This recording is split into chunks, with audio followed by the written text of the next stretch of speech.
My mother said, "You are the worst child we ever had." Everyone was looking at her. I stood up and said, "Then stop calling me when you need money." Her face turned pale. Everyone gasped. The dining hall shimmered with gold chandeliers and polished mahogany tables, but the tension in the air was heavier than the velvet curtains draping the windows. The Miller family had gathered for Patricia's 60th birthday, a grand affair where every relative and associate was invited. Smiles were painted on faces, but under the surface, old wounds lingered. Ethan Miller sat at the far end of the long table, dressed in a tailored suit, silent as his siblings flaunted their successes. Claire, the eldest, was bragging about her charity gala in New York. David, the youngest, boasted about his latest investment in a trendy startup. Their mother, Patricia, beamed with pride at every word, but when it came to Ethan, her smile vanished. And what about you, Ethan? Patricia asked, her tone sharp, cutting through the laughter. Still busy with whatever it is you do. Ethan swallowed the bitterness rising in his throat. He ran a successful real estate empire that quietly kept the family afloat, but no one ever acknowledged it. Business is steady, he replied simply. Patricia's lip curled. Steady? You've always been mediocre. Honestly, Ethan. You are the worst child we ever had. The words sliced through the air like a blade. The room went silent, forks and knives clattering onto plates. Relatives exchanged glances, uncomfortable but too timid to intervene. Richard, Ethan's father, cleared his throat, shifting in his chair, but he said nothing.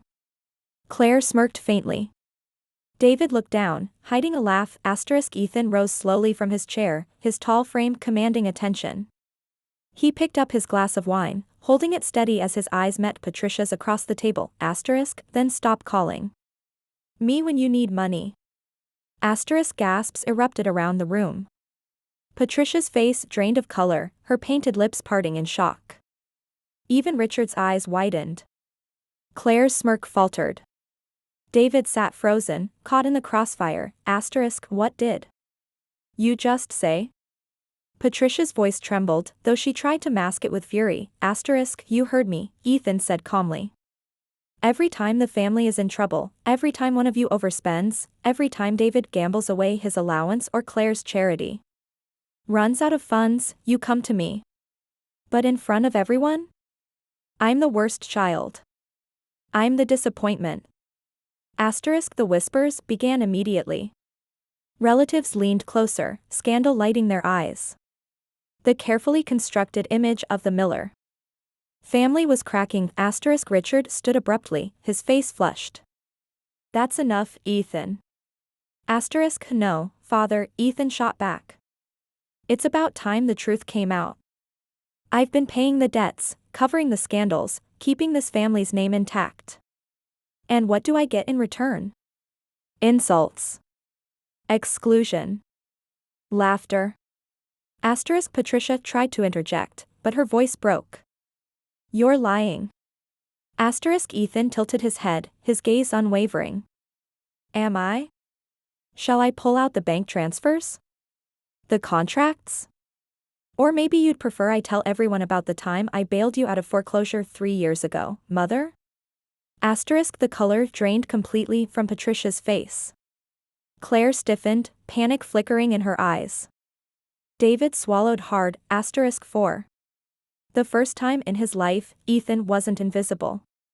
He wasn't the shadow child. He was the storm they had all underestimated. The silence that followed was suffocating. Every guest could feel the weight of decades of secrets pressing down. Finally. Ethan raised his glass, his tone cool and deliberate. To family. The most expensive investment I've ever made. He set the glass down, turned on his heel, and walked out of the hall, leaving behind a stunned room, shattered pride, and the beginning of a reckoning. The night ended in chaos.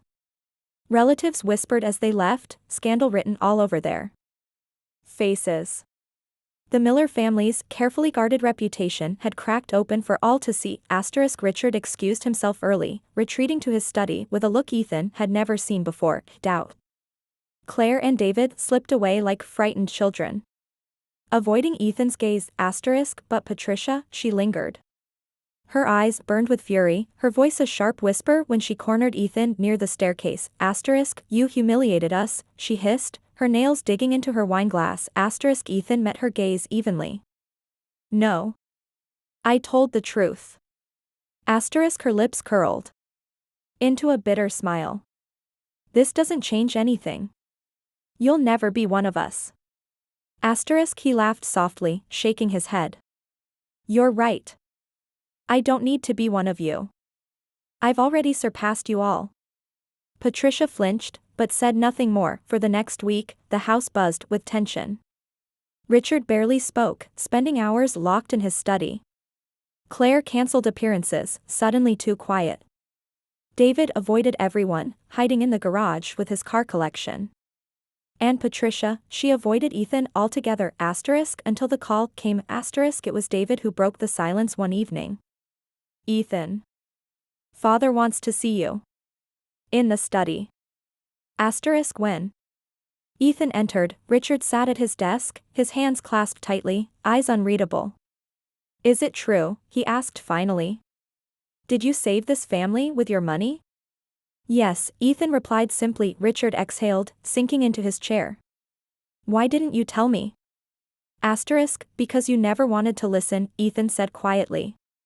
You were too busy feeding Claire's vanity, David's recklessness, and Mother's delusions, while treating me like a ghost. Richard's jaw tightened, but he didn't argue. Instead, regret flickered in his eyes.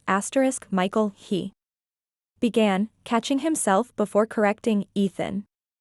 You have to understand, your mother, I understand perfectly, Ethan cut him off. She made her choice. She laughed at me in front of everyone. She declared I wasn't family. And I believed her. Richard looked down, shame washing over his face. So what now? Do you plan to hold this over us? To take revenge? Ethan paused, then shook his head. No. I don't need revenge. I have something better. Richard frowned. And what's that? Independence. I don't owe this family anything anymore, not money, not loyalty, not silence. At that moment, the door creaked open. Patricia entered, her face pale but her voice trembling. She had heard everything. Ethan, wait. You can't just walk away. The family needs you. Ethan turned, his gaze cold. Funny. I needed a family once too. And you told me I wasn't part of it. Patricia's composure cracked. Please. She whispered. Don't do this. For the first time, Ethan saw fear in her eyes. Not love. Not regret. Fear of losing control. Fear of losing the one person who had held them together. He stepped closer, his words sharp. Don't worry. Mother. I won't embarrass you anymore. But don't ever ask me for money again. Her lips trembled, but no sound came. Richard stared at the desk, silent. The room was heavy with a silence thicker than any argument, more final than any goodbye. That night, Ethan left the house for the last time. Standing outside, the cool night air brushing his face, he raised his glass one last time to the darkened windows. To family, he whispered bitterly. The most expensive mistake I'll never make again. And with that, he walked away, not as the forgotten son, but as the man who no longer needed them, because silence wasn't empty anymore. It was freedom. Months passed. Ethan threw himself into his work, and his empire grew. Luxury hotels. High-rise apartments, sprawling resorts, his name became a quiet legend in the industry. Unlike his family, he didn't flaunt it. Success didn't need applause, but one morning, a letter arrived. The Miller family crest sealed in wax, it was from Richard, Ethan almost threw it away, but something made him break the seal. Inside was a single line, come home. It's urgent. Asterisk when Ethan arrived, the once proud Miller estate looked faded. The gardens were unkempt, the paint on the gates chipped. Inside, tension reigned. Claire's charity had collapsed. David's investments failed, leaving him bankrupt. Patricia's social circle had abandoned her after whispers of the scandal spread. And Richard. Richard was dying, asterisk he lay in his bed, frail and pale, surrounded by silence. Patricia sat beside him, her face drawn with worry. Claire and David hovered nearby, but their eyes flickered with something else, desperation, asterisk, Ethan. Richard croaked, his voice weak. I wanted you here, because there's something you must know. Asterisk Ethan approached cautiously. What is it? Asterisk Richard's eyes glistened. The inheritance. The estate, the company, everything, it's all in your name. Has been for years. You were the only one I trusted to keep this family alive. Asterisk gasps filled the room. Claire staggered back. David cursed under his breath. Patricia looked as if the ground had vanished beneath her, asterisk, you left it to him, she whispered, asterisk Richard nodded slowly. Because when it mattered, he was the only one who stood for this family. Even when we didn't stand for him. Asterisk Patricia's face twisted, a mix of rage and regret. You can't do this. He abandoned us. Asterisk no, Richard said firmly, his last strength in his voice. We abandoned him. Asterisk the room fell silent.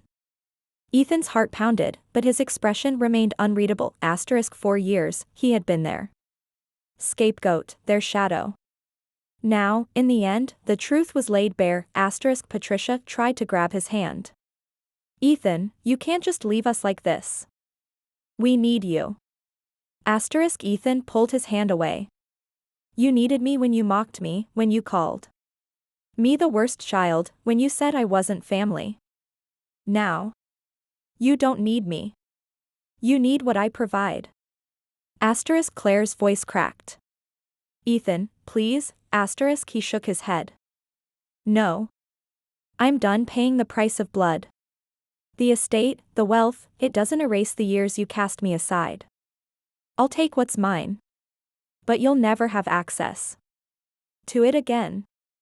Asterisk as Richard drew his final breath, silence fell once more. But this time, it wasn't Ethan who carried its weight, asterisk it was them, asterisk Patricia, Claire, and David sat in the crumbling shadow of their legacy. Realizing too late that the son they mocked was the only one who ever held them together, asterisk Ethan walked out of the mansion one last time, keys to the empire in his pocket, freedom in his heart, asterisk he didn't look back, asterisk because the worst child had become the only heir, asterisk and that was the final twist of fate.